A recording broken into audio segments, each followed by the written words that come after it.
2 araw matapos ang bagyo, halos kalahati ng bubong ng bahay ni Aling Minerva ay butas na. Pero ayaw niya ng tulong, kahit sa barangay, kahit sa mga kapitbahay. Ang sabi ng mga tao, mangkukulam yan. May alam sa kulam, barang, saka kung ano-ano. Ako lang ang pumunta. Wala akong intensyon. 22 lang ako. Gusto ko lang tumulong. O iyon ang akala ko. Pagbukas niya ng pinto, parang huminto yung paligid. Suot niya ay simpleng duster, basa pa ang buhok, may ilang hiblang puti pero hindi yon ang una kong napansin, kundi yung mata niya. Parang pagod na galit pero hindi sa akin. Parang may giyera sa loob niya, tahimik pero totoo. Bakit ka nandito? Tanong niya agad, walang ngiti. May dala akong martilyo, sagot ko, medyo bitin. Narinig kong may sira ang bubong niyo. Hindi mo na yan trabaho. Wala rin naman akong ginagawa, sabay turo ko sa langit. Baka umulan ulit. Tiningnan lang niya ako. Matagal. Parang sinusukat kung hanggang saan ang kaya kong buhatin, hindi lang kahoy, kundi sikreto. Bumukas ang pinto. Habang inaayos ko ang bubong, napansin kong tahimik ang paligid ng bahay niya. Walang manok, walang aso, kahit huni ng ibon parang umiiwas. Sa loob, naamoy ko ang matapang na amoy ng dahon ng lagundi at tuyo. May mga bote ng langis sa aparador, may uling sa ilalim ng mesa. Hindi ka ba natatakot sa mga chismis? Tanong niya habang pinipiga ang basang trapo. Hindi po, sagot ko sabay tingin sa kanya. Mas nakakatakot yung mga tao kaysa sa mga kwento. Tumigil siya. Umangat ang kilay. Tapos tumawa siya, mahina, pero unang beses kong narinig. Hindi ka taga rito. Sa kabilang baryo lang po. Lumipat ako rito nung namatay si Papa. Tumango siya, pero hindi na nagsalita. Iyon ang simula ng hindi naming pagkakausap. Madalas siyang hindi sumasagot sa tanong, at kapag sumasagot man, kulang. Pero may mga tanong siyang hindi niya tinatanong ng malakas, nararamdaman ko lang sa paraan ng tingin niya, lalo na kapag akala niya hindi ako nakatingin. Minsan habang inaabot ko ang martilyo, nadulas yung kamay ko. Napasigaw ako ng bahagya, di naman malala, pero sapat para mapatakbo siya palabas. Hinawakan niya ang kamay ko, mainit ang palad niya, magaspang. Hindi bagay sa hitsura niyang parang laging may kontrol. Sa lapit namin, naamoy ko ang langis sa balat niya, halos sa amoy ng ulan at lupa. Patingin, anya. Tahimik akong sumunod. Hinipan niya ang hiwa sa daliri ko, pagkatapos ay dahan-dahang nilagyan ng kung anong langis mula sa bulsang garapon sa loob ng duster niya. Para di pasukan ng masamang hangin, mahina niyang bulong. Hindi ako nagsalita. Hindi ko alam kung dapat ba akong matakot o humanga. Pero nang tiningnan ko siya, yung mukha niya malapit, yung mga mata niyang may edad pero parang batang nagtatago, parang may ibang kiliti akong naramdaman sa dibdib. Hindi ito tungkol sa sugat. Hindi ito tungkol sa aswang. Bago ako umalis, nag-abot siya ng tela para takpan ang kamay ko. Baka ikaw pa ang masapian, biro niya, pero hindi siya tumawa. Hindi po ako basta sinasapian, sagot ko. Napatingin siya sa akin. Matagal. Parang gusto niyang sabihin na huwag akong bumalik. O baka kabaliktaran. Tapos ang sinabi niya. Bukas ulit. Marami pang butas sa bubong. Hindi ako nakasagot agad. Pero, bukas. At mga susunod na bukas pa. Tumagal ang pag-aayos ng bubong. Pero hindi dahil sa dami ng sira. Kundi dahil sa mga tanong na hindi nasasabi, sa mga tinging hindi agad iniiwas. Sa katahimikang mas malakas pa sa kulob. Aling Minerva, Minerva, kapag ako lang ang tumatawag sa isip ko, hindi na siya yung misteryosang mangkukulam sa chismis ng mga kapitbahay. Hindi siya alamat. Babae siya. Totoo. At masyadong totoo para sa tulad kong sanay sa simpleng pakikitungo. Nakita ko minsan, habang nag-aabot siya ng bagong pako, nanginginig ang daliri niya. Akala ko malamig. Pero hindi naman. Binalot ng araw ang maliit niyang kusina. Tahimik lang kami. Napansin ko rin na sa tuwing magbabanggit ako ng tungkol sa tatay ko, paano siya namatay, paano ako naiwan, tumitigil siya sa paggalaw. Hindi siya tumitingin pero nakikinig siya, buo. May isa kaming araw na halos walang kinutkot sa bubong. Naupo kami sa bangko sa labas, nagkakape. May usok pa ang tasa ko.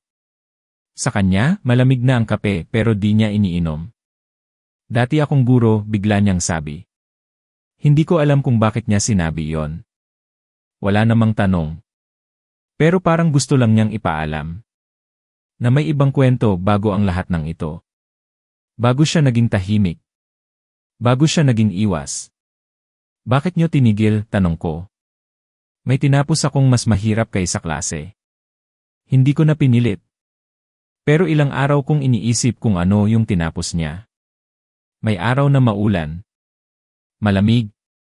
Dumating ako kahit hindi niya ako tinawag. Nakaitim siyang duster, basa ang buhok. Iba ang lakad niya, mabagal, parang pagod. Pasensya na, wala kang aayusin ngayon, sabi niya. Okay lang. Hindi lang naman bubong ang binabalikan ko rito. Tumingin siya, saglit. Tapos iniiwas din agad. Pero ngumiti siya.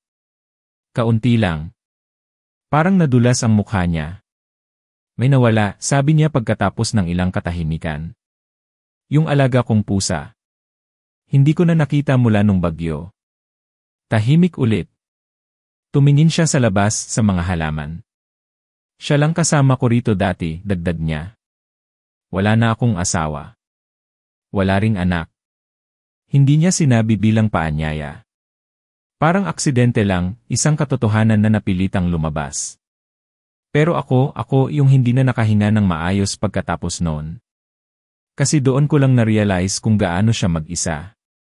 At kung bakit parang ako lang ang inaabot niya ng kamay, kahit sinasabi ng mata niyang huwag. Kinabukasan, habang inaabot ko ang lumang kurtina na papalitan, nalaglag ang isang garapon mula sa istante. Tumapon ang laman, parang abo na may dahon at sinulid. Naku, sorry po, sabay punas ko sa sahig. Agad siyang lumuhod, hinawakan ang pulso ko. Mahigpit. Hindi galit, pero may takot. Huwag mong hawakan, mahina pero matalim ang boses niya. Tumigil ako. Tiningnan ko siya. Mahalaga yan, dagdag niya, halos bulong. Isa sa ilan kong hindi isinuko. Ayokong tanungin kung para saan. Hindi pa tama. Pero hindi ko na siya tiningnan gaya ng dati pagkatapos noon. Nang matapos ko ang kurtina, hindi ko alam kung uwi na ba ako. Gabi na, sabi niya, nasa gilid ng pintuan. Napo. Umuulan pa, sabay tingin sa labas. Tumango ako. Pero di ako umaalis. Tapos nilagay niya ang kamay niya sa braso ko. Magaan. Maiksi. Pero sapat para magulo lahat ng tahimik naming pinipilit panatiling tahimik. Dito ka muna, Anya. Sandali lang. Gusto kong tanungin, bakit? Para saan? Para kanino tong sandaling to? Pero ang nasabi ko lang ay, sige po. Mainit sa loob ng bahay kahit umuulan. Yung uri ng init na hindi mo maipaliwanag kung saan galing, wala namang apoy, pero parang may naglalagablab sa gitna ng maliit na sala niya. Umupo ka muna, sabi niya habang nilalapag ang lumang electric fan sa may gilid. Umiikot-ikot pero parang hindi gumagalaw ang hangin.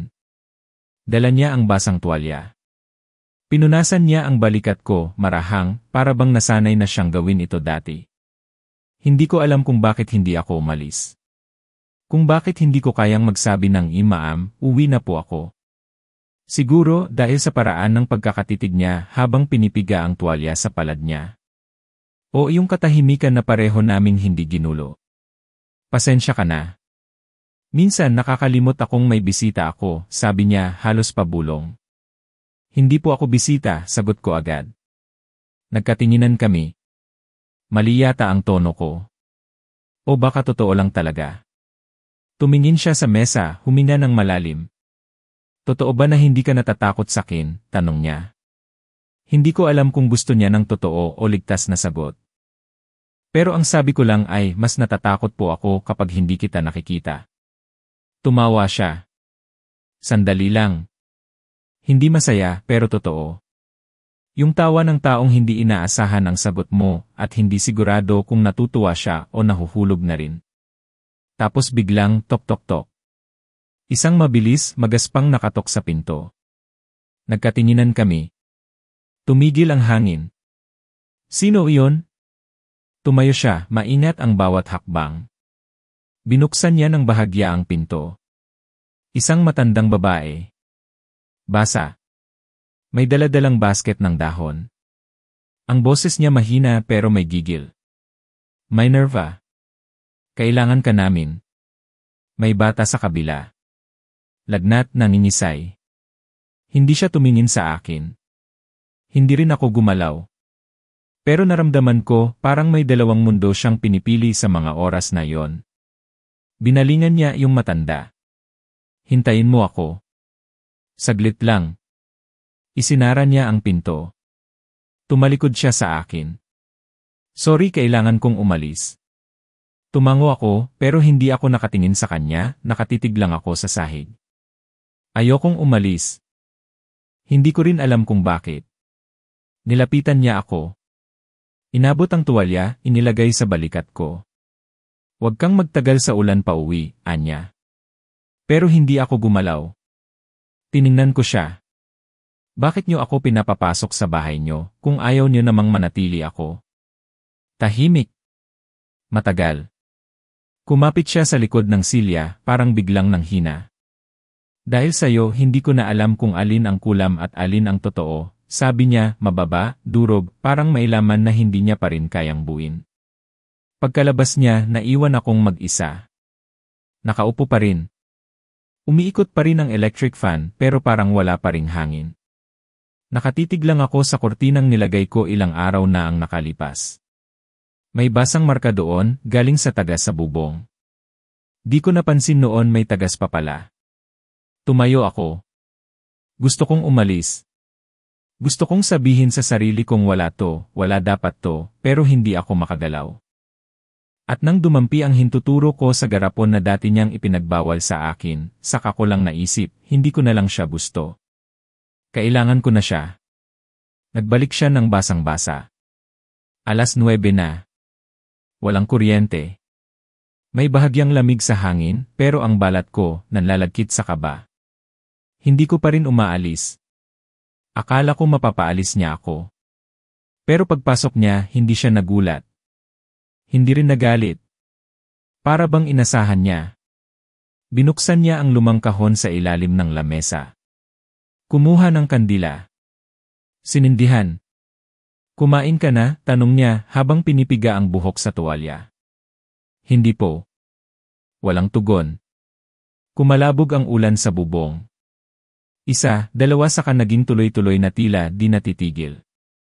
Umupo siya sa harap ko. May kandila sa pagitan namin. Walang ibang tunog kundi ang ulan at hininga naming parehong hindi buo. Bakit ka nandito pa? Mahina niyang tanong. Alam ko ang tanong. Pero hindi ko alam kung gusto ko talaga siyang sagutin. O kung kaya. Hindi ko alam kung uwi pa ako, bulong ko. Pag andito ako tahimik lahat. Kahit yung gulo sa isip ko. Hindi siya tumingin agad. Pero may gumalaw sa panga niya. Parang gusto niyang magsalita. Pero nauna yung buntong hininga. Wala akong maibibigay sa'yo, sabi niya.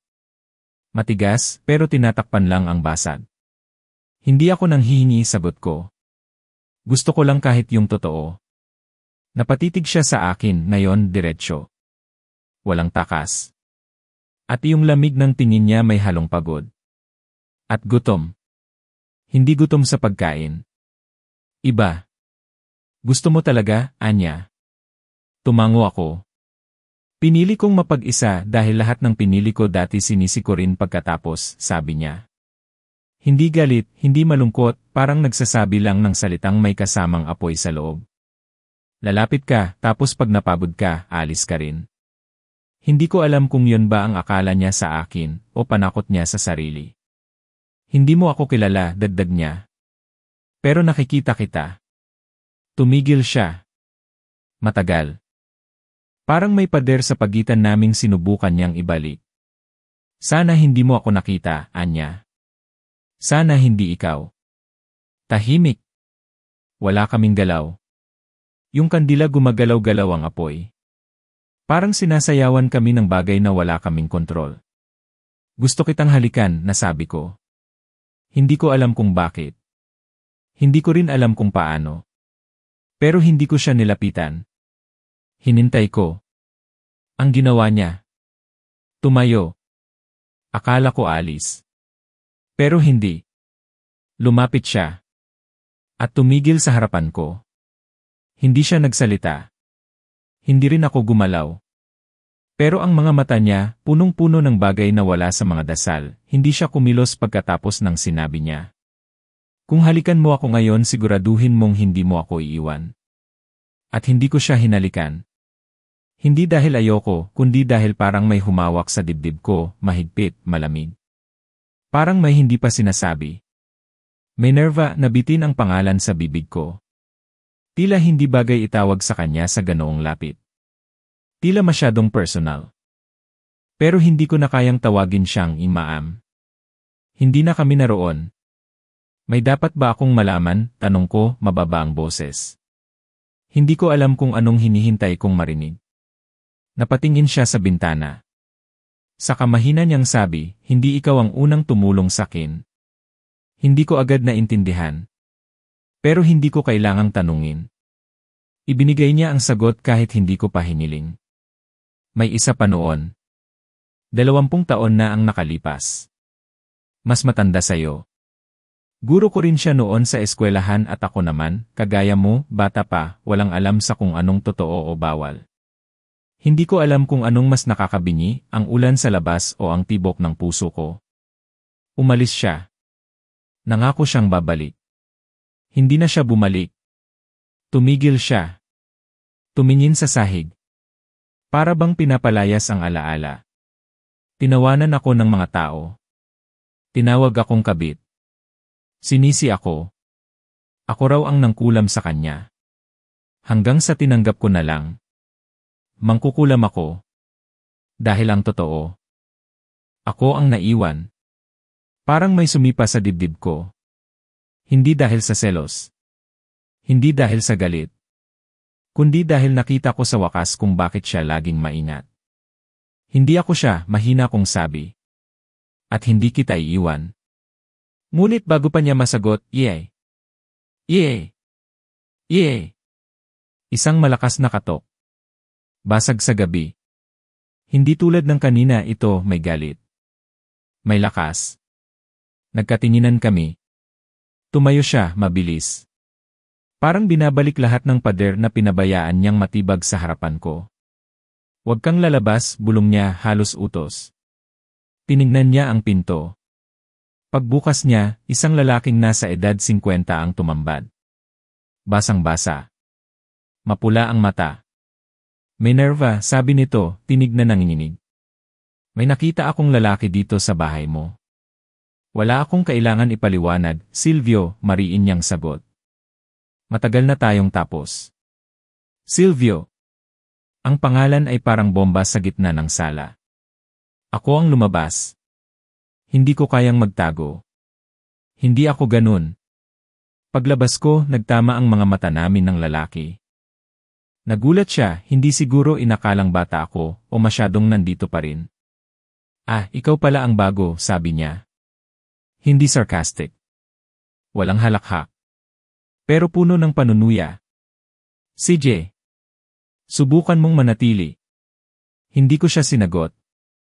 Pero nang bumalik ang tingin ko kay Minerva, nakita ko sa mga mata niya, hindi takot ang nandun. Kundi isang tanong. Nasa loob na ulit kami. Basa ang sahig, malamig ang hangin, pero pawis ang palad ko. Hindi na nagsalita si Minerva. Hindi niya tinanong kung ano ang narinig ko. Hindi rin niya tinanong kung anong plano ko. Parang handa na siyang marinig ang kahit anong ayaw niya marinig. Pero sa gitna ng katahimikan, ako ang nagsalita. Kung may inaasahan kang aalis ako, hindi ngayon yon. Tumigil siya sa pagbubuhos ng tsaa. Tumingin sa akin, dahan-dahan. Hindi na siya galit. Hindi na rin siya nananakot. Alam kong hindi ito normal, dagdag ko. Hindi ito yung klase ng simula na pinapangarap ng karamihan. Tahimik. Hindi siya umiwas, pero hindi rin siya lumapit. Pero kung lahat ng tao galit sa iyo, kung wala silang tiwala, kung iniisip nilang masama ka, ayokong tumulad sa kanila. Kasi ako, nakita kita. Hindi yung mga bote ng langis. Hindi yung kulam. Hindi yung takot. Ikaw. Tumulo ang ulan sa bubong. Wala akong hinihingi, Minerva. Pero kung pipili ka kahit ngayon lang, sana ako. Humakbang siya palapit. Hindi biglaan. Parang sinusukat pa rin kung totoo ba tong sandaling to hanggang sa marating niya ako. Nasa pagitan namin ang mesa, maliit lang. Pero ang katahimikan, parang ilang taon ang pagitan. Hindi ko alam kung kaya kong sumugal ulit, bulong niya. Kahit maliit lang, tanong ko. Kahit hindi pa buo. Napangiti siya, isang uri ng ngiting hindi para sa akin. Para sa sarili niya. Para sa mga parte ng sarili niyang akala niya wala na. Gusto ko lang ng isang tao na hindi tatalikod kapag nagbago ang kwento, sabi niya. Hindi ako mabait. Hindi ako ligtas mahalin. Nilapitan ko siya. Wala akong sinabing sagot. Inabot ko lang ang kamay niya. At hindi na siya umurong. Gusto mo pa rin akong halikan, tanong niya, bahagyang nakangiti, pero may lungkot sa mata. Hindi lang halik ang gusto ko, sabi ko. Gusto ko yung ikaw kapag hindi mo kailangang magpanggap. Kahit hindi ako sigurado kung saan tayo pupunta. Emotional resolution moment, lumapit siya, inilapat ang noo sa dibdib ko. Walang halik. Walang drama. Pero sa wakas, wala na siyang itinulak palayo. Manatili ka, bulong niya. Kahit hindi araw-araw, kahit hindi palaging buo basta, huwag kang mawala. Hindi ako alis, sagot ko. Hindi na. Pagkalipas ng 3 araw, umaraw din ilang haligi sa bahay ni Minerva ang pinapalitan ko pa rin, hindi dahil sira pa, kundi dahil gusto lang naming may ginagawa habang tahimik ang paligid.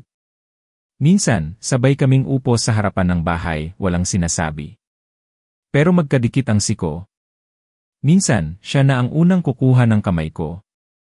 Hindi dahil kailangan niya ng tulong. Kundi dahil tinatanggap na niya may karamay na siya. Si Silvio, hindi na muling bumalik. Ang mga kapitbahay, tahimik. May ilan pa ring nakatingin, pero wala nang bumubulong.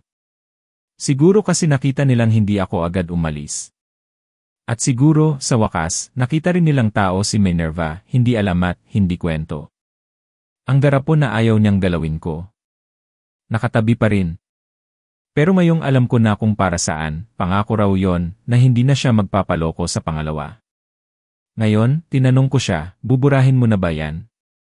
Ang sagot niya, hindi na. Kasi natupad na rin pala. May mga gabi pa ring dumadalaw ang ulan. May mga araw pa ring naglalakad siya sa loob ng bahay na parang may dinadalang alaala. Pero sa bawat paglingon niya, andun na ako. Hindi bilang tagapag-ayos. Hindi bilang panakip. Kundi bilang taong nanatili kahit walang kasiguraduhan. Moral & reflection, hindi lahat ng pagmamahal kailangang sigawan o ipaglaban sa buong mundo. Minsan, sapat na yung pag-upo sa tabi ng taong sinaktan ng nakaraan at sabihin, narito pa rin ako. Kahit hindi mo ako hinihingi. Final voice, direct to viewer, ito ang kwento ko. Hindi perpekto, hindi inaasahan. Pero totoo. At sa mundong puno ng takot, tsismis, at lumang sugat, minsan, ang pinakakaibang klase ng pag-ibig ay yung tahimik pero nananatili.